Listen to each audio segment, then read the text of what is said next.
Hello guys, welcome back to my YouTube channel. This is Coach Jun. Sa video na ito, ituturo ko sa inyo kung paano mag-withdraw dito kay Crypto Blessing. So ang gagawin mo lang, copy mo lang itong link. Tapos mag-login ka sa token packet mo. Yan, sa my browser, click mo lang itong discover, paste mo lang yung link. Yan, click mo lang itong area, click continue. Yan.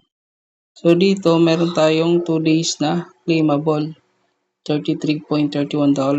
Punta ka lang sa cycle, claim all ROI, then confirm mo lang, then password ng token packet. Tapos, punta ka dito sa transact, click mo lang yung withdraw. Ayan, meron na ako 33.31. Click mo lang max, click withdraw. Bali, yung marireceive ko dito is $31.64. Dahil may tax deduction siya na 5%. So, binawasan na siya ng 5%. Click confirm. Password. So, successful withdraw dito sa ROI income. Next naman, sa network, kung may balance ka, click mo lang yung max pag may balance dito, then click withdraw. Tapos, confirm mo lang din password ng token packet. And withdraw successful.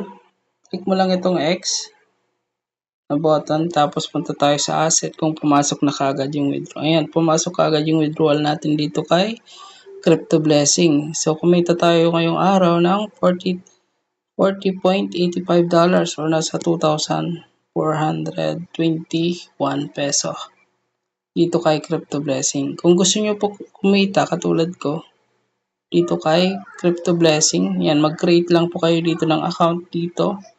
Tapos panoorin nyo po yung complete tutorial ko, yung step by step. Yan, step 1, step 2, then step 3 sa YouTube channel. So, paano mag-create ng account, paano mag-deposit, paano mag-withdraw. Yan. So, si Crypto Blessing pala guys, February 16 ito nag-start. Pioneering stage, tapos international company siya. So, 3.33% ang daily income natin dyan. Kung may tanong kayo, direct message na po kayo sa akin at Coach Junto. Dito sa Telegram, tapos sa Messenger. Tapos join kayo dito sa D1 platform at Crypto Blessing Official. Para updated kayo sa mga withdrawal at video tutorial about dito kay Crypto Blessing. So that's all for today's video guys. Thank you for watching. See you in the next video.